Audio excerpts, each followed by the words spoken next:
नमस्कार दोस्तों, स्वागत है आपका एसएससी स्मार्ट क्लासेस में। तो सीजीएल एसएससी सीजीएल 2021 में आपका जो डिस्क्रिप्टिव का एग्ज़ाम है वो अभी कुछ दिन में आपका हो जाएगा। तो आपके पास अभी सफिशिएंट टाइम है। तो उसके लिए हर साल ये जो बुक्स हैं काफ़ी लोग जो है मुझसे लेते हैं और काफ़ी मैं मेहनत करता हूँ इस बुक को बनाने में भी। और इस बार भी मैंने बुक जो है वो आपके लिए फुली अपडेट की है। इसके अलावा अगर और भी टॉपिक होंगे तो मैं आपको अपडेट करके दे दूंगा। और आप ये बुक जिस लिंक से डाउनलोड करोगे उससे दोबारा अगर आप इस बुक को डाउनलोड करते हो उस लिंक से तो आपको अपडेटेड जो बुक है वो दोबारा से मिलेगी। जिस लिंक से आप इसको डाउनलोड करते हो तो इसमें आपके कम्प्लीटली सारे टॉपिक हैं जो भी आपके दिमाग में है, जो भी एक्सपेक्टेड है। आपकी बाइलिंगुअल है, हिंदी इंग्लिश दोनों में है। और अभी तक 500 प्लस स्टूडेंट जो हैं वो एनरोल हो चुके हैं इसमें। और बहुत सारे स्टूडेंट जो हैं वो इसका फ़ायदा उठा रहे हैं। सबसे बेनिफिट ये है कि एक प्लेटफॉर्म पे आपको मल्टीपल चीज़ें जो हैं वो यहाँ पे मिल जाएगी। ऐसे लेटर प्रेसेस सब इसमें मिल जाएगा। एक बार मैं क्विक आपको ओवरव्यू जो है वो दिखा देता हूँ इसका। यहाँ पे आप देख सकते हैं क्विक ओवरव्यू। लगभग आपको हर टॉपिक इसमें मिलेगा। एक बुक नहीं है, ये 3 बुक हैं और तीनों बुक जो हैं उसमें आपके अलग अलग तरीके के लगभग सारे टॉपिक जो हैं वो दिए गए हैं इसमें। लगभग आपको इसमें सारे टॉपिक जो हैं वो मिल जाएंगे।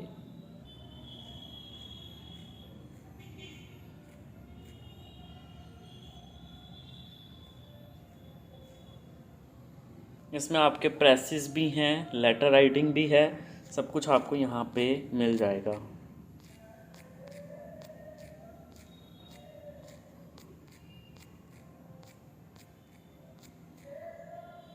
लेटर के फॉर्मेट भी आपको यहाँ पे मिल जाएंगे। अगर आपको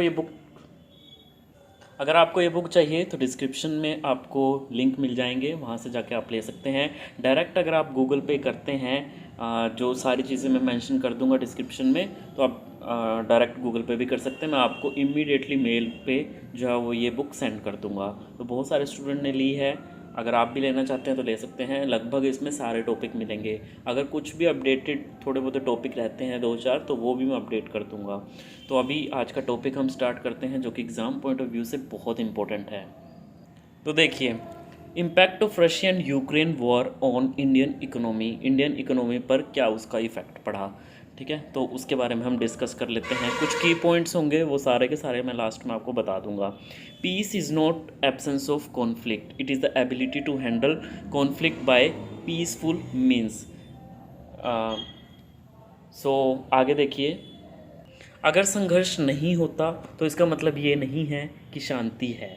it is the ability to handle conflict by peaceful means. This statement can be directly connected with the ongoing war between the Russia and Ukraine. The invasion of Russia on Ukraine in February is the largest conventional। तो आपको ना जब भी इस तरीके के आपको exam में ऐसे लिखने को आ जाए तो आपको जो है अगर डेट भी याद ना हो तो आप जो एक्सपेक्टेड जो मंथ है जिसमें ये आपका वार स्टार्ट हुआ है तो वो मंथ आप यहाँ पे लिख सकते हो। ठीक है, तो वो ज़्यादा अप्रोप्रिएट रहेगा बजाय कि आप एग्जैक्ट डेट लिखो। ठीक है, उससे बेहतर यही है कि आप वो लिख दो कि जब ये युद्ध स्टार्ट हुआ था। फरवरी में स्टार्ट हुआ तो सिंपल लिख दो फरवरी में। Is the largest conventional military attack. Conventional मतलब इसमें कन्वेंशनल रिसोर्स यूज़ हुए थे अटैक करने के लिए। And can cause economic crisis for the whole world. Although India has taken a neutral stance, because India आपको पता है इसमें बिल्कुल न्यूट्रल रहा because of its historic partnership with Russia, क्योंकि रशिया के साथ भारत की ऐतिहासिक क्या थी, एक साझेदारी थी। This alliance is making Russia a pivotal part of the India's nation building process, specially during its early days of independence. उसके बाद देखिए, the main cause of concern is the Ukraine accession to NATO that would cross Russia's red line. जो concern का main कारण है वो क्या है, यूक्रेन का जो एक्सेशन है नाटो के प्रति, that would cross Russian red lines. मतलब जो रशिया है वो ये चाहता था कि जो यूक्रेन है वो नाटो के साथ ना मिले और वो उसके साथ मिल कर के रशिया को जो है वो अटैक कर सकता था। And poses a continuity security threat to the Russia wants an assurance from the west that Ukraine will never be allowed to join NATO. और रशिया जो है वो एक एश्योरेंस जो है वो वेस्ट से उसको मिलती रही कि जो यूक्रेन है वो कभी भी नाटो का पार्ट नहीं बनेगा। The Russia Ukraine crisis has caused uncertainty in the global trade and is impacting oil and other commodities prices to the greater extent. और जो आपका रशिया यूक्रेन क्राइसिस है has caused uncertainty in global trade, जिससे global trade में एक बिल्कुल ही uncertainty आ गई, पता ही नहीं लग रहा था प्राइजेस कितना ऊपर जाएंगे कितना नीचे जाएंगे एंड इज इम्पैक्टेड। और जो सबसे बड़ा इम्पैक्ट पड़ा वो ऑयल के ऊपर पड़ा and other commodities prices to a greater extent. तो India does not have a significant trade with Russia, but it stand to lose economically due to the supply disruption caused by the Western countries, क्योंकि western countries में जो supply है goods की वो उसकी वजह से डिसरप्शन आया था। सो इस वजह से जो इंडिया है उसको एक तरीके से जो इकोनॉमिकली लूज़ हुआ। In spite of the India's limited direct exposure, the combination of supply disruption and the on going terms of trade will definitely impact the growth of the Indian economy, that can also result in the rise in inflation. In reaction to the US ban on all oil and gas import from Russia, ठीक है, US ने क्या किया था, Russia से जितना भी oil और गैस का जो आयात होता था इंपोर्ट होता था उस पर बैन लगा दिया। इसकी वजह से क्या हुआ, crude oil prices increase almost 43% from the beginning of the February. This is a huge setback for global economic growth because Russia is one of the largest exporters of the crude oil of the world. However, India's trade consists of only 1% of oil import from Russia. ठीक है, लेकिन जो India's का trade है वो सिर्फ consist of 1% of oil import. India को सिर्फ 1% इम्पोर्ट जो है वो करता है रशिया से, but there is a great impact in the form of high inflation and slow growth. It can also be said that more risk could arise if global growth condition deteriorates further. देखो, मैं फिर से वही कहूँगा कि आपको exact ditto same line नहीं लिखनी है, आपको जस्ट यहाँ से एक आइडिया लेना है। ठीक है, वो कीवर्ड्स आपको ढूंढने हैं, एक प्लेटफॉर्म पे आपको मिल रहे हैं ताकि आप उसको एग्ज़ाम में आ जाए। जब भी आपको रशिया यूक्रेन वॉर के बारे में आ जाए, वो की पॉइंट्स मैं आपको दोबारा से यहाँ पे फिर से एक्सप्लेन कर दूँगा। तो it can be said that more risk could arise if global growth condition deteriorates further, क्योंकि जितनी भी हमारी वर्ल्ड है उसमें जो कंट्रीज़ हैं एक दूसरे के ऊपर कहीं ना कहीं इंपोर्ट और एक्सपोर्ट से वो एक दूसरे के ऊपर डिपेंड है। अगर कुछ कंट्रीज़ में वॉर जैसी कंडीशन या फिर उनकी डिमांड और सप्लाई में जो है वो इंपोर्ट और ये सब चीज़ों में इफ़ेक्ट पड़ता है तो डेफिनेटली इंडिया को भी इफ़ेक्ट पड़ेगा। So which would hamper India's export and capital expenditure as well. The ongoing conflict between Russia and Ukraine may impact financial market, exchange rate and crude prices. In short term, however, this movement will not have any lasting impact on the Indian economy. It is expected that inflation will further worsen and will result in the reduced purchasing power parity of the common people. So उसके बाद हम देखते हैं इसको हिंदी में। शांति संघर्ष का भाव नहीं है, यह शांतिपूर्ण तरीक़ों से संघर्ष को संभालने की क्षमता है। इस बयान को रूस और यूक्रेन के बीच चल रहे युद्ध से सीधे तौर पर जोड़ा जा सकता है। फरवरी में यूक्रेन पर रूस का आक्रमण सबसे बड़ा पारंपरिक सैन्य हमला था। एक की पॉइंट्स ये हो गया, एक तो कोई भी आप हेडलाइन दे दो, मतलब कोड्स हो गए जो कि बहुत इफ़ेक्टिव होते हैं। वो कोड देने के बाद जो भी आपका युद्ध और इससे रिलेटेड है तो वो कोड आप दे सकते हो। उसके बाद फिर ये युद्ध कब स्टार्ट हुआ, फरवरी में स्टार्ट हुआ। फिर क्या हुआ, देश में एक आर्थिक संकट पैदा हो गया। फिर उसके बाद हालांकि रूस के साथ अपनी ऐतिहासिक साझेदारी के कारण अब भारत का जो स्टैंड है थोड़ा सा बता दो कि तटस्थ रहा वो, ठीक है, न्यूट्रल रहा।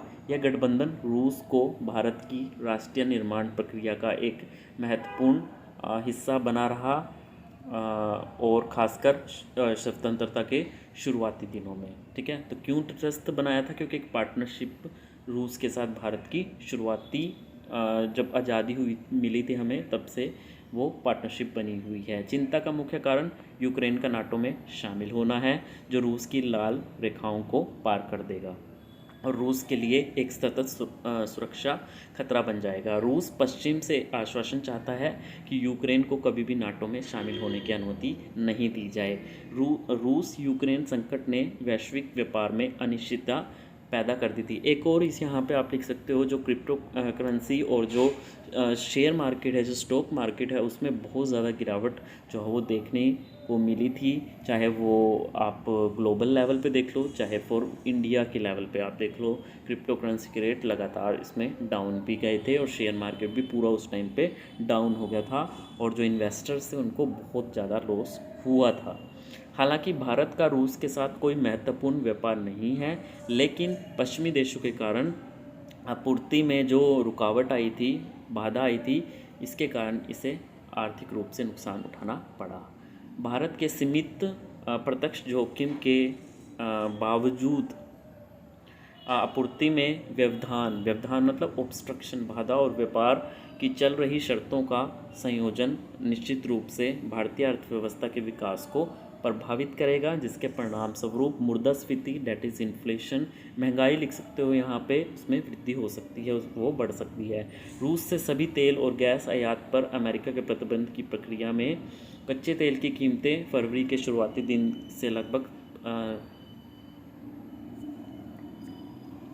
43% बढ़ गई थी। यह वैश्विक आर्थिक विकास के लिए एक बड़ा झटका है, क्योंकि रूस जो है वो दुनिया के कच्चे तेल के सबसे बड़े निर्यातकों में से एक है। हालांकि भारत के व्यापार के रूस से केवल 1% तेल इंपोर्ट होता है, लेकिन जो उच्च मुद्रास्फीति और जो धीमी वृद्धि के रूप में एक बड़ा प्रभाव जो है वो पड़ा है। ये कहा जा सकता है कि यदि वैश्विक विकास की स्थिति और बिगड़ती है तो आर्थिक जोखिम उत्पन्न हो सकता है, जिससे भारत के निर्यात और पूंजीगत व्यय में भी बाधा आएगी। रूस और यूक्रेन के बीच चल रहे संघर्ष से वित्तीय बाजारों, विनिमय दर और कच्चे तेल की कीमतों पर असर पड़ सकता है। हालांकि अल्पावधि में इस क्षण का भारतीय अर्थव्यवस्था पर कोई स्थायी प्रभाव नहीं पड़ेगा। यह उम्मीद की जा सकती है कि मुद्रास्फीति और भी खराब होगी और इसके परिणाम स्वरूप आम लोगों की क्रय शक्ति समानता कम हो जाएगी। In the short term however this movement will not have any lasting impact on the मतलब एक जो इफ़ेक्ट नहीं डालेगी, मतलब भारतीय अर्थव्यवस्था पर कोई स्थायी परमानेंट इफ़ेक्ट नहीं डलेगा, मतलब उसकी भारत की इकोनॉमी पर ये जो शॉर्ट टर्म के लिए जो चीज़ें हो रही हैं ग्लोबल लेवल पे, जो युद्ध है और उसकी वजह से जो इंपोर्ट पे जो बैन लगा है, तो भारत पे कोई एक टेम्परेरी जो है वो भारत पे एक परमानेंट तरीके से इकोनॉमिक का एक इफ़ेक्ट नहीं पड़ेगा डाउन का। It is expected that inflation will further worsen and will result in the reduced purchasing power parity of the common people. लेकिन परिणाम स्वरूप आम लोगों की जो खरीदने की क्षमता होती है उस पर इफ़ेक्ट जो है वो पड़ जाएगा, वो कम हो जाएगी। तो आई होप ये आपको अच्छा लगा होगा, तो प्लीज़ लाइक शेयर सब्सक्राइब ज़रूर कीजिए। और इस PDF को अगर आप लेना चाहते हैं तो सारी डिटेल्स डिस्क्रिप्शन में है। बहुत ही बेस्ट ये PDF है, काफ़ी आपकी नॉलेज ये बढ़ाएगी। तब तक के लिए धन्यवाद।